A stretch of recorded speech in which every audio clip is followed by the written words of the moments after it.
Então vamos lá, no nono, dando aí continuidade à nossa saga aí, nossa revisão, na realidade, envolvendo aí separação de misturas, né? Já vimos aí separação de misturas homogêneas, que são aquelas misturas que contêm uma única fase, um único aspecto. E na aula de hoje a gente vai dar continuidade falando aí sobre o processo de separação de misturas heterogêneas.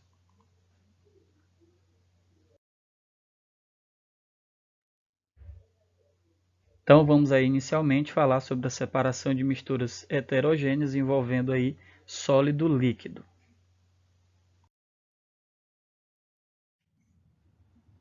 Então, turma, vamos aí dar início à explicação desses processos de separação de misturas heterogêneas ou polifásicas.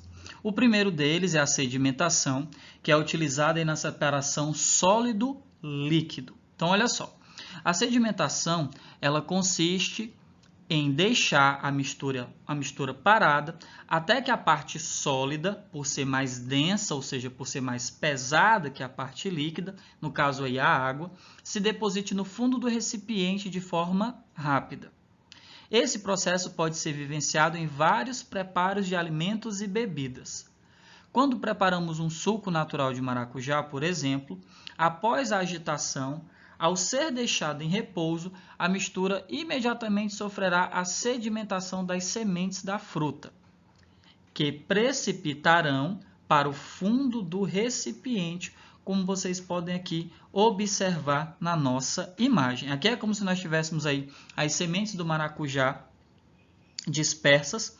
Após um determinado tempo, por conta dessas sementes, da fragmentação dessas sementes serem mais densas, mais pesadas, elas vão se precipitar, ou seja, elas vão se acumular no fundo do recipiente.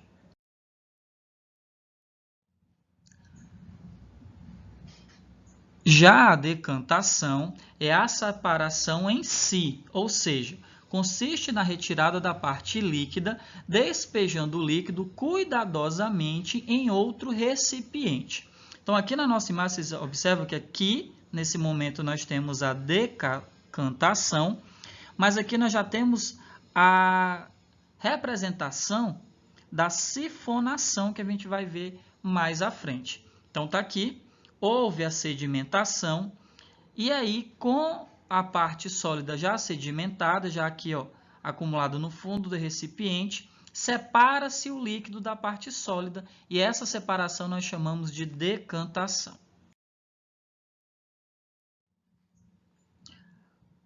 Continuando aí falar sobre a decantação, turma, ela faz parte aí de uma das etapas do tratamento de água em uma estação de tratamento de água ou, como é mais conhecida, ETA. Nessa etapa, ou seja, na decantação, são adicionados coagulantes químicos à água que levam à formação de flocos de impurezas. Essa água, então, deverá ficar em repouso por cerca de 4 horas, que é o tempo ideal para que essas impurezas se acumulem no fundo, de onde posteriormente serão removidas.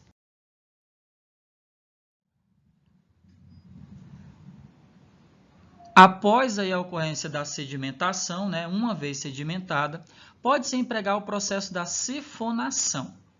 Esse processo consiste na retirada da fase líquida por meio de 2 recipientes e uma mangueira. Os recipientes são postos em níveis diferentes, ou seja, em um desnível, ficando um em cima do outro, e em contato por meio da mangueira. O líquido, então, flui pela mangueira do recipiente em posição mais elevada para o outro recipiente que está em um nível mais baixo. Nós percebemos aí, turma, que a sifonação ela é muito parecida com a decantação.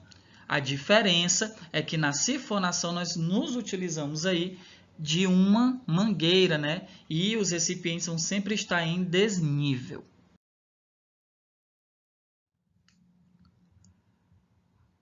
Além de ser um método muito utilizado em laboratórios, no dia a dia podemos utilizar a sifonação para esvaziar piscinas, limpar aquários e transferir combustível de um recipiente ao outro.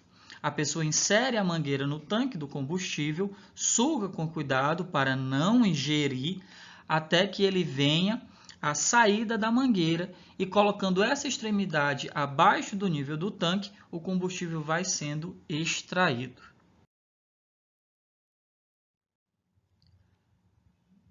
A centrifugação e a filtração também são processos muito utilizados.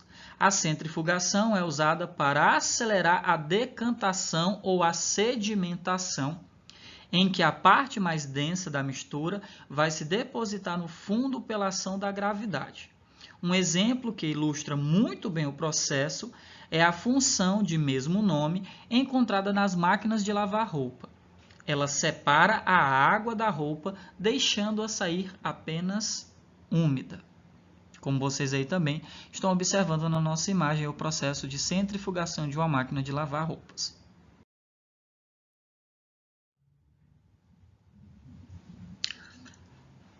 A filtração, por sua vez, consiste no uso de um filtro de papel ou porcelana, que funciona como uma peneira microscópica que retém o sólido, deixando apenas que o líquido passe.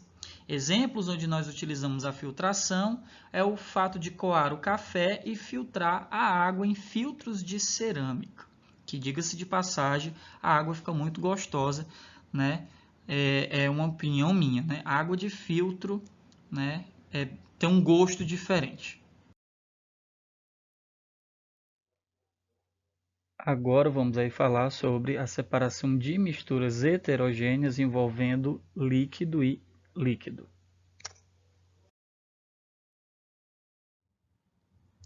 Então, turma, dando aí continuidade, agora nós vamos falar sobre os processos que são utilizados na separação de misturas heterogêneas, onde aí as substâncias envolvidas são líquido e líquido, ok? Então, turma, nesse caso, o processo que nós utilizamos aí é o funil de decantação. Ele é utilizado para a separação de uma mistura de dois ou mais líquidos immiscíveis. E aí vocês já sabem que líquidos immiscíveis são aqueles líquidos que não se misturam. E aí formam sistemas polifásicos, né? No caso aí da água e óleo, seria um sistema bifásico. Pode-se regular a passagem dos líquidos através de uma torneira existente nesse funil de decantação, como vocês estão observando aí na nossa imagem. Como o líquido menos denso flutua, o mais denso, que se encontra no fundo do recipiente, flui primeiro ao se abrir a torneira. Ela pode ser fechada ao final dessa passagem, ficando o líquido mais denso num recipiente separado do menos denso.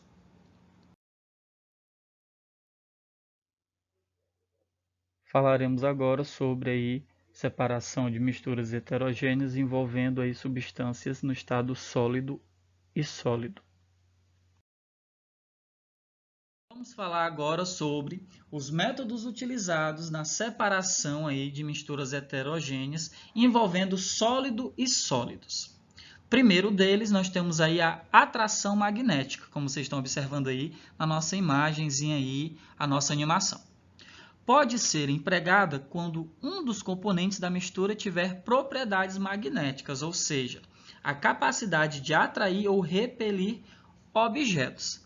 Dentre aí as substâncias, nós podemos citar o ferro. E aí agora a gente vai lembrar muito das nossas avós, porque o segundo método aí é a catação, né? A catação, turma, é um processo muito utilizado no nosso dia a dia. Consiste na separação manual de sólidos diferentes. A catação mais presente no nosso cotidiano é a do feijão, onde nós selecionamos os grãos bons, né, que são apropriados para o cozimento dos grãos ruins, né, das sujeiras, né, tirar a pedra lá. Já imaginou a gente ali comendo aquele feijão maravilhoso e dar uma mordida num pedaço de pedra? Então, para evitar aí esse tipo de situação, utilizamos o método da catação.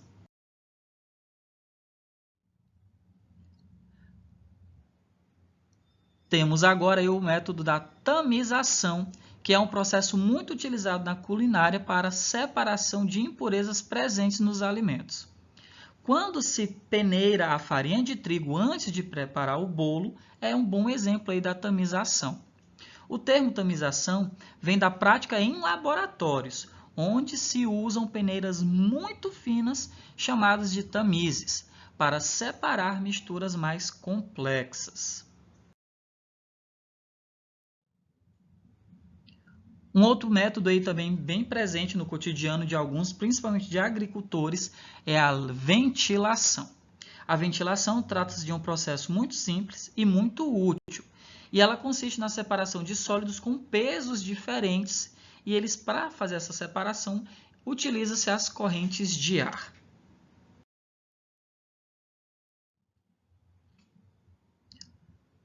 Já no processo chamado de levigação, consiste em separar sólidos de densidades diferentes.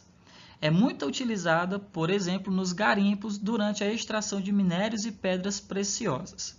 Olha só, turma. A rocha que contém pepitas de ouro, por exemplo, é triturada e colocada em água corrente. O ouro, por ser mais denso, ou seja, mais pesado que a rocha, afunda e a correnteza da água leva embora a rocha triturada, deixando apenas o ouro depositado ali no fundo do recipiente. Então, a gente percebe que a levigação e a ventilação, elas são métodos muito similares. A diferença é que na ventilação utiliza-se a ação do vento, enquanto que na levigação utiliza-se a força da correnteza das águas.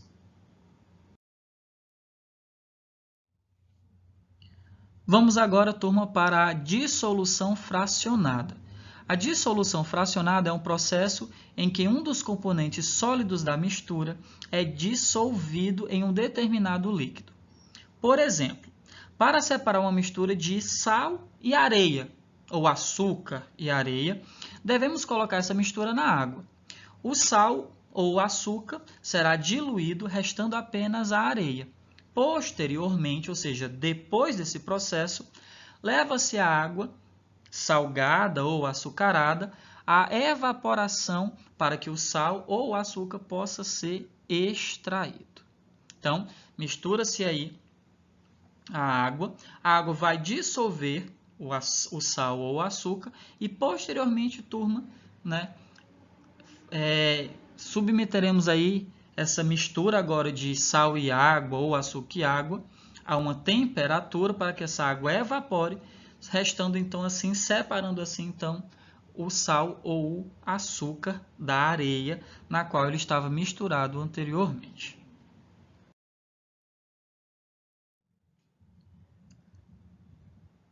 Vamos aí agora para o método chamado flotação. A flotação é a separação dos sólidos da mistura que ocorre graças à adição de um líquido de densidade intermediária. O sólido menos denso flutua no líquido enquanto o outro afunda. Essa prática pode ser vivenciada em minas, na separação do ouro do seu minério através do líquido mercúrio. Só uma curiosidade, tá, turma? O mercúrio ele é um metal pesado, então ele faz muito mal ao nosso organismo. Então, tem que se tomar cuidado, certo? Porque o mercúrio ele causa danos seríssimos à nossa saúde.